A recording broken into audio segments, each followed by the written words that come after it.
Hello everybody, and welcome back to the Super Mario Odyssey playthrough. So, we're still in the post-game, but this time we are going to go in a little bit of a different route to probably where quite a lot of Mario Odyssey playthroughs will go, because we're just going to go straight to the dark side. Yes, I decided, I don't really want to wait. So I'm just going to go in and take on the challenge of the dark side, because, yeah, the dark side is quite a challenge. I mean, certainly, when I first played through the game, I knew that this was coming, because I think I had already seen that it was going to happen, but then it was just like, I don't know how this is going to go, and I got here and then it was just like, oh boy. Because yeah, if you want your challenge, Dark Side of the Moon is where you're going to find it. Yeah, I would say it's easily the most challenging kingdom in the entirety of the game. Because its initial moon is really quite difficult. I'd recommend throwing Cappy onto there to get extra hearts, or well, extra hit points, because yeah, we're gonna go into something that the Mario franchise doesn't do all that often, but it has done it a few times. Yes. We're going into a brutal boss rush. So we get to face off against each of the Broodals once again. And obviously they are in their hardest variants. And also you've got to deal with floaty physics at the same time. Which makes them, in some instances, actually easier. And in other instances, quite a bit more difficult. It just depends on how you're going to play with it. I would say that of all of them, Topper's the one who I always end up having trouble with, even with the extra jump capabilities. When you're dealing with Rango and Spewit, they're pretty simple, but yeah, I'm constantly getting hit by Topper. It's just the way of the world. But one of the things that I sort of always thought was that they didn't actually say the names of the Broodals in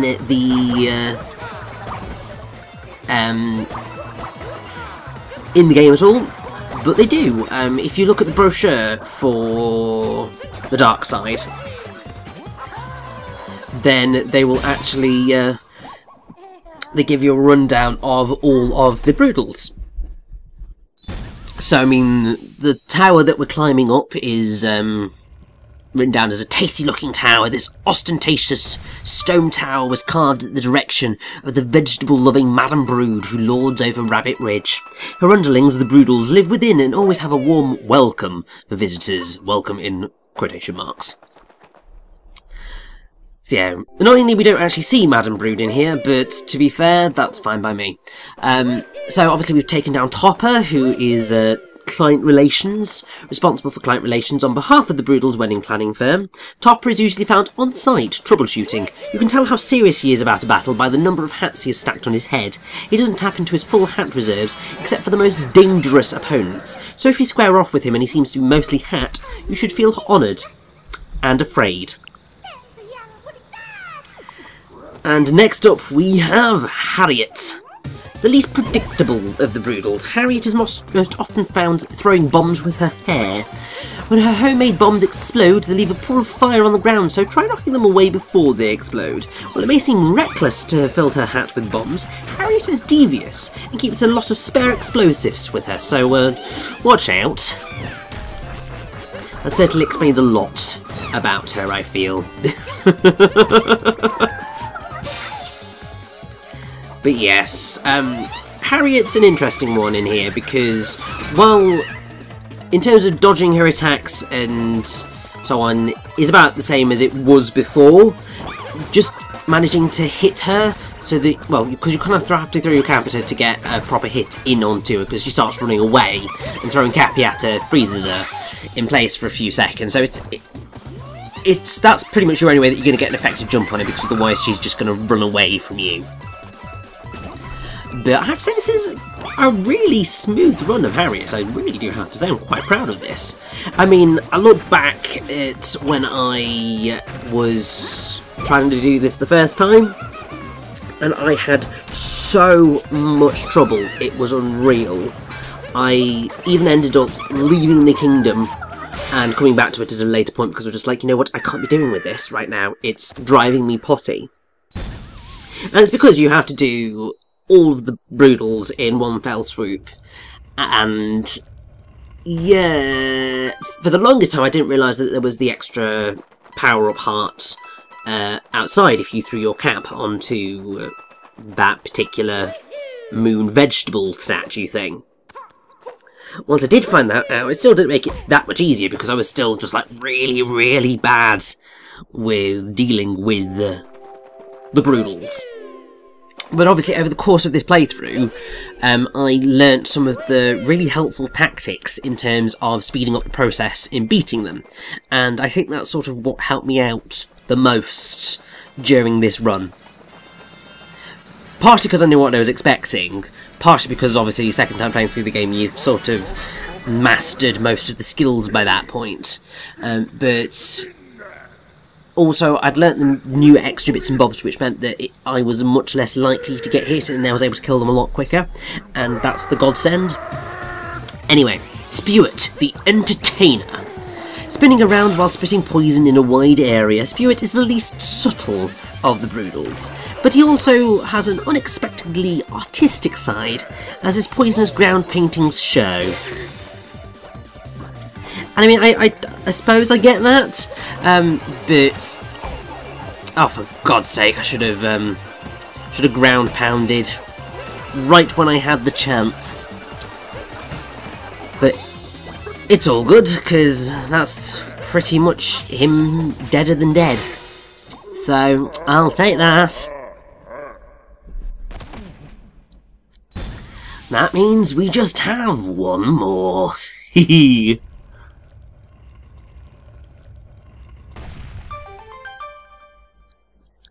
Yeah, when I obviously first did this moon, I hated it with a passion, but now I actually find it quite fun. And I think that is just because, obviously, the whole, I'm used to it now. But I will say, do not worry if you're having trouble with the dark side of the moon, because it is a challenge. And it's one of the things that I'll happily point to for people who say, oh, Super Mario Odyssey is far too easy. Yeah, try and do this, and try and do the other moons that are in the dark side of the moon. Then we'll have a talk. So yes, last on the list, Rango the Bouncer.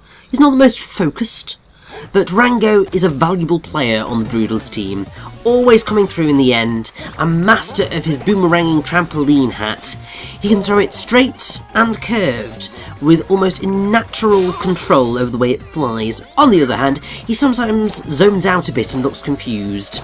That's your chance to attack. And also, you know, since we've got extra gravity, I can just sort of float in the air and really not have much to worry about. So when he goes into his spiky cat phase, it's just a case of jump, and as long as you sort of stay roughly above him, by the time you've landed, he'll be under you, pop, all sorted. So really, you can definitely use this extra, well, this lack of gravity to your advantage in the fight with Rango. But yes, there's all the Broodals defeated, and it's time to, you know, head on up to the top and see what awaits us. A bit annoyed that I missed all those coins, but it's okay. I can live with that. Now, the question is, am I gonna remember to get the little extra bit of help that you can get if you... So, oh yeah, so you get an extra heart. I might get another one, actually. No, you don't. But yeah, don't do that if you want a free heal. Because if you just kept going to the right, yeah, you would have met Captain Toad. But as it stands, I just ran straight into the damn thing. And so we have to face down Robo-Brood once more. And this is both more fun and also a bit more terrifying. Because you're not getting to use the Pokeos this time. Oh no, instead, you are taking down Robo-Brood with Hammer Bros. And this is about as awesome and terrifying as it sounds. Because obviously, the great thing with them is that obviously you can just rapid throw, and it's just like the best thing ever. But the interesting thing with the Hammer Bros is that obviously the way they move is very different to the Pokeos, because the Pokeos, you feel like you've got a bit more control over their overall movement. Like if you're running, you're running. If you're jumping, you're jumping. Whereas obviously the Hammer Bros jump as they're kind of moving quickly, and so they're a little bit more finicky to deal with. And that becomes particularly terrifying when you get to the point where it starts running really quickly, because, like here. Because if you start jumping high, you're not going to get out of the way fast enough. The trick is just sort of move. Don't jump, move. Because that way the Hammer Bros does small enough hops that you're not going to get hit as you run about. You're just fast enough to get the hell out of the way. But yes, as you can see, I'm having such a good time. Such a good time with the Hammer Bros. It's just so much fun. You see, it's that slightly sadistic side of me coming out again, because it's just like, I get to cause chaos with hammers. See, this is why I'm just really excited, because obviously Bayonetta 1 and Bayonetta 2 are getting re-released on the Switch, and I'm totally getting them, because it means I get to enjoy all that beautiful angel killing and demon killing once more, and that just makes me super happy. Because those games are amazing and you should get them, because Bayonetta 3 is coming out at some point, and I'm so happy that it is. But yes, Broodals have been defeated once and for all. That is definitely the last we will see of them. We've killed them in their home, and yeah, they ain't coming back. So, there's our multi-moon. Woo! But that isn't all that we can do on the dark side of the moon. Because beating the Broodals nets us this really, really fancy King's Crown and King's outfit, which I think just looks awesome and I love it. And I'm going to be wearing the hell out of this thing. But yes, once you have beaten the Broodals, there is a fast travel back to the top. So if you want to take on any, well, you can actually take on any of the Broodals again if you wanted to. But also, you are probably most likely, definitely, if you didn't get it when you were already up there, wanting to just pop up back to the top for a second. Because, yeah, I miss picking up Captain Toad. And thankfully that takes us to the top, so I can just quickly leg it to him and leg it back, rather than having to, you know, do it all over again. Because that would really be annoying. But yes, I'll happily take that extra power moon, Captain Toad. But yes, the other thing is that once you have beaten the Rabbit Ridge, a lot of stuff unlocks. So there are a lot of portraits of Hint Heart which you can find around the kingdom. It's all down in that very small area. And this is the most hint art that you will get in any kingdom whatsoever. It's ridiculous. They're everywhere. But also there are a couple of doors which lead to some of the greatest challenges that you will ever face. Including this one. So there is a version of this in one of the other kingdoms where you're going through this with a scooter. It's great fun. Challenge, but great fun. Now, you have to do it without Cappy and without the scooter. So, you're going to be rolling and triple jumping like there is no tomorrow. This is not an easy power moon. Really, none of the power moons in this area are. They are, I would say, easily the hardest in the game. You have obviously got the final ultra level that you unlock after you get to 500 power moons, but this is pretty insane. The other thing that you have to master, particularly for this one, is getting to use your triple jump. So, your triple jump allows you to maintain momentum. So, to do this effectively, you need to kind of long jump and roll, but jump just quickly enough to not slam into the bloody thing, but then keep your momentum by triple jumping, and you have to triple jump pretty much the entire way through this area, otherwise you are going to be met with an untimely death, as I'm sure you're about to witness.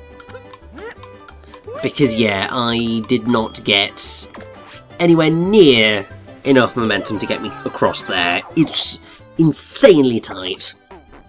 And let's just say I did have to do quite a number of tries at this. As I said, it's not easy, and I'm going to show off pretty much all of these. There is one that I'm going to miss. Part of me is slightly annoyed at that, because let's just say that some people have dubbed it as being the hardest power moon in the game. And I would say it's certainly up there. But I'm quite glad as well, because it means that I don't actually have to do it. Because, yeah, that one also gave me nightmares, and I think I would have kind of properly cried had I had to do that one again. It's the same reason that obviously I've completely ignored doing Jump Rope Genius in New Donk City, because, no. And I'm so annoyed. I was so close! So insanely close! I had it! It was right there! But no, it was not to be yet. That said, it is going to be.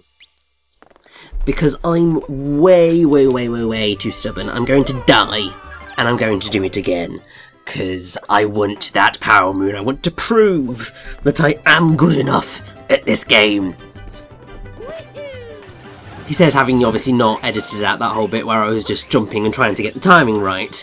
But you see, it's all part of the showing you that this is difficult ideology. Because, as you can see... Oh! Quite proud of that. That was... That's quite a smooth run of that bit, actually. That went well. Now, the question is, can I achieve this? Because you are going to have to roll. I mean, you should just about probably be able to do it without, but... Oh, thank God for that. Yeah, that was pretty close, and it is going to be close no matter what. But yeah, you do have to be really quick and really on the ball with this one and every other power moon that's hidden behind a door in this area, because, yeah, I'm pretty sure you don't have Cappy. I think you only get Cappy in one of them. And that one you... Well, let me be a bit of a spoiler, but let's just say you ain't going to be making that much use of Cappy.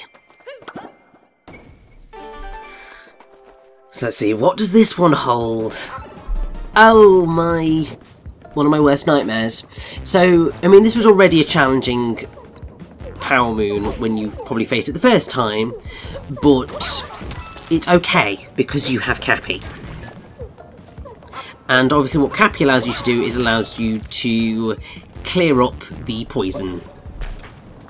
But now, you have to make it through this entire area without that. Obviously, you could make this a lot easier on yourself by getting that extra health that you can find in that one bit just before the Brutal Challenge. And I'd say I would probably recommend that, really, because yeah, this is nigh on impossible to do without getting hit at least once, and it's just terrifying to do every single time. So having that extra health would definitely be recommended, because then you could just tank quite a few hits in terms of laying it. But really, the worst bit of this moon is that bit at the end. So you've got 3 giant piranha plants, and normally what you do is either throw Cappy into them and then jump on top of them and you're all good, or you have to try and drag the rocks with you to be able to shove them into their mouths to, you know, get that extra bit of, well, basically get them to eat that to kill them. But, as you can see, easier said than done. The sort of key tactic that I think most people would perhaps say is don't obviously jump into the damn things, but a side somersault pretty much will always give you enough height in order to successfully get on top of them. Obviously there is the challenge of making it so that, you know, you're going to be in the right position in order to do that. But it's definitely the only way that you're going to get enough height and kill them effectively, without baiting and switching them into throwing their heads down, at which point you're a bit more successful. But it is very much a terrifying moment trying to do all of this and baiting them, and obviously got to this point I was just like, oh god, but then oh hallelujah, and then it was a case of just going, oh god, do not run into the poison, do not. But I made it, so I'm happy. So yeah, so that was that one. And yeah, we've got obviously we've got another one up here, which is going to be delightful. And oh, okay. So yes, we get to play as Yoshi throughout this. We also get to play as Yoshi throughout another one, which we are going to do. And obviously the whole thing is that you've got to eat all the apples. There's enough here for 2 Power Moons, I believe. So explore away. Obviously this is the one that was in New Donk City originally, and where you played as the Sherm, and that was all quite fun and exciting.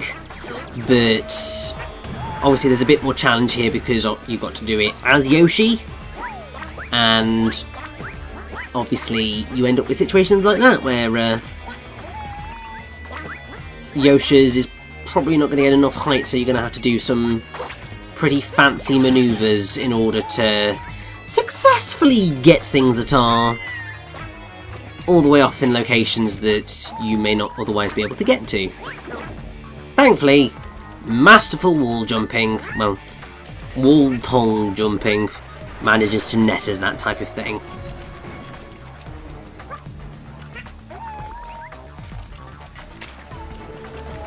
But yeah, so the one moon that you're not going to see in this particular playthrough is one which is a... yeah, it's arguably one of the most challenging moons in the game. So what it is you've got a pathway which has got loads of bullet bills along it, and a bonsai bill at the end. And what happens on this delightful ride of chaos and hell is that as you run along the path, the bullet bills will attack you, and they will destroy the path as you go along. The main actual moon in that area is not difficult, because all you actually need to do there is get a key and get back. That's not the bad bit, because as long as you're pretty careful with your platforming, you're all good. In the original version of it, you've got Cappy so you can capture the bonsai bill, and actually that's how you get one of the, well, you get the secret moon in that area. But with the dark side one, you have got to do it all Cappy-less. And that means that in order to get the one which you would normally get with the bonsai bill, you've got to lure, so you've got to jump down to the bottom pathway and lure a bonsai bill from the end all the way back to the beginning. But you have just one cube platforms on which to make your journey across, and basically that means that you've got to do 8 perfect long jumps, one after the other, under a time limit, because obviously if you're not going fast enough, then the delight that is the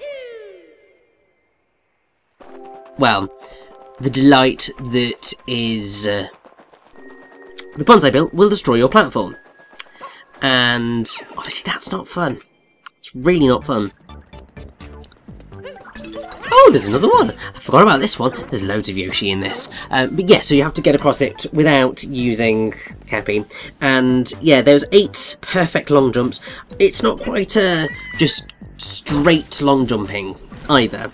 It's very much a case of going, oh, I've got to long jump, leave my time to go a teeny tiny bit, and then go again. Or you just end up suffering really badly. And I am being an absolute idiot here, because you can get to the top of that big platform quite easily with Yoshi.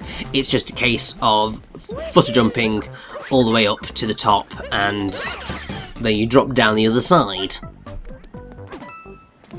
And also, you know, that there is a block there, an invisible one that allows you to get up to the top. That's also quite helpful.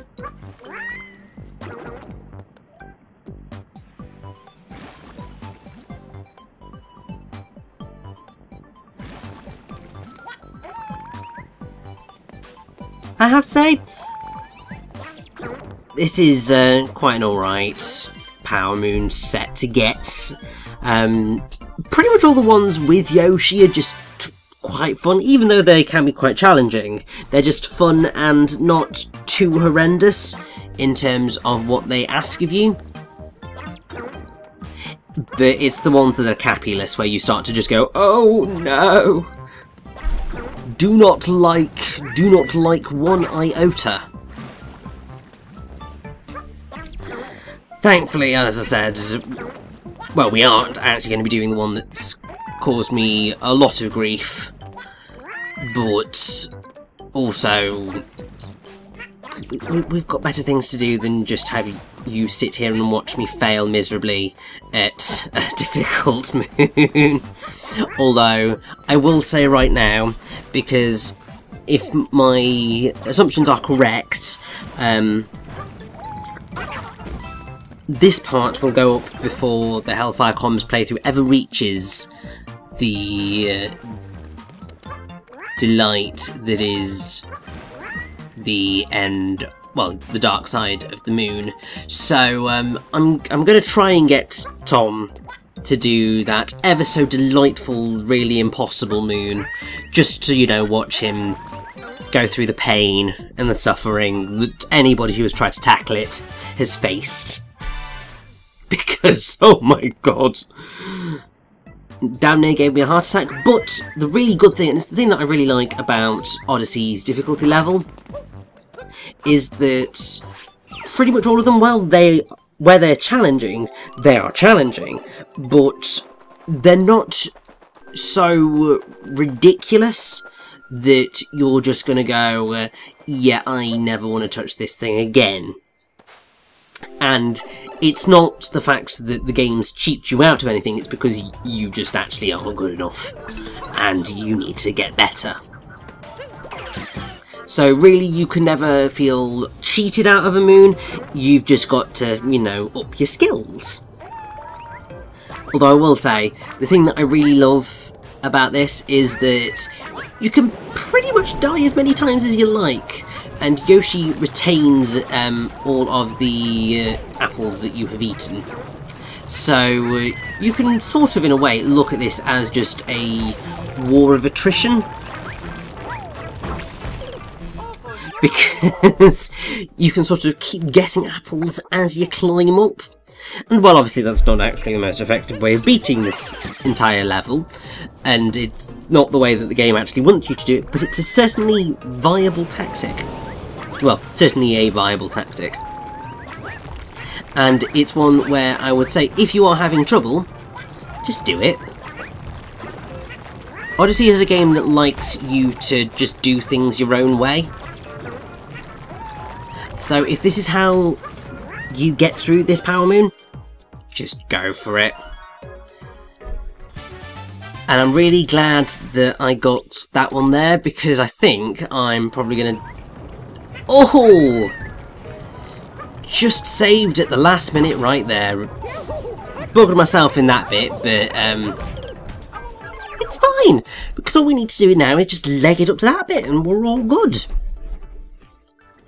And then I'm going to be really sad because I'm going to be at 14 Power Moons and not 15. And, you know, that's just going to make me feel really bad.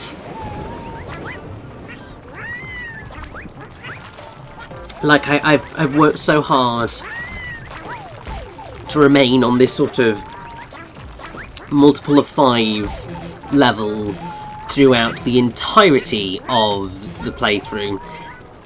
To just lose it at the last minute would be just a wee bit galling. But then, you know, sometimes you can't help these things, and also, really, I think we'll pretty much be okay, apart from the fact that that's definitely a death. Definitely a death.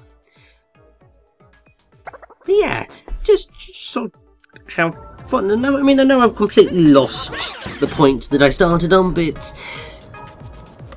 I'm sure you can forgive me. I'm 32 minutes into a 35-minute part. Like, most of my brain cells and levels of expert commentary died about 10 minutes, well, 10-20 minutes ago. It doesn't bode well for the fact that this is the first of the recording session for me, but that's because it's late at night at the end of a week. And yeah, I'm at that point, I'm just like, you know what, it's fine. Just sort of relax, have fun.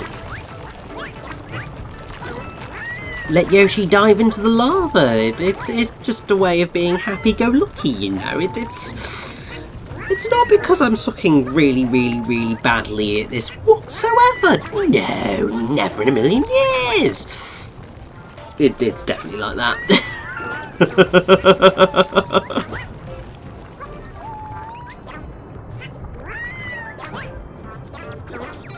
But yes, there we go. That's got us that Power Moon, finally, as I said. War of attrition, but you get the Power Moon, you get the Power Moon. That's all that's really that important.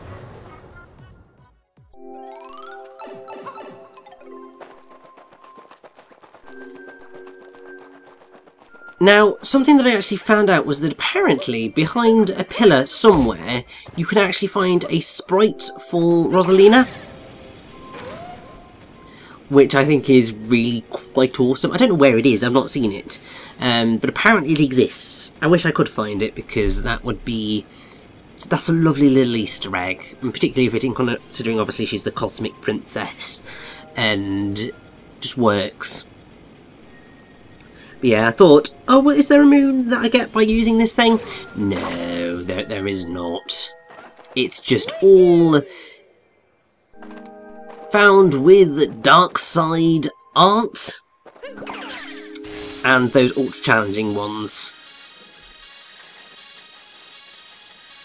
And obviously, I think it's just time to head off to another kingdom, crying to the fact that I only got 14 moons there, but it's fine because we can work it out.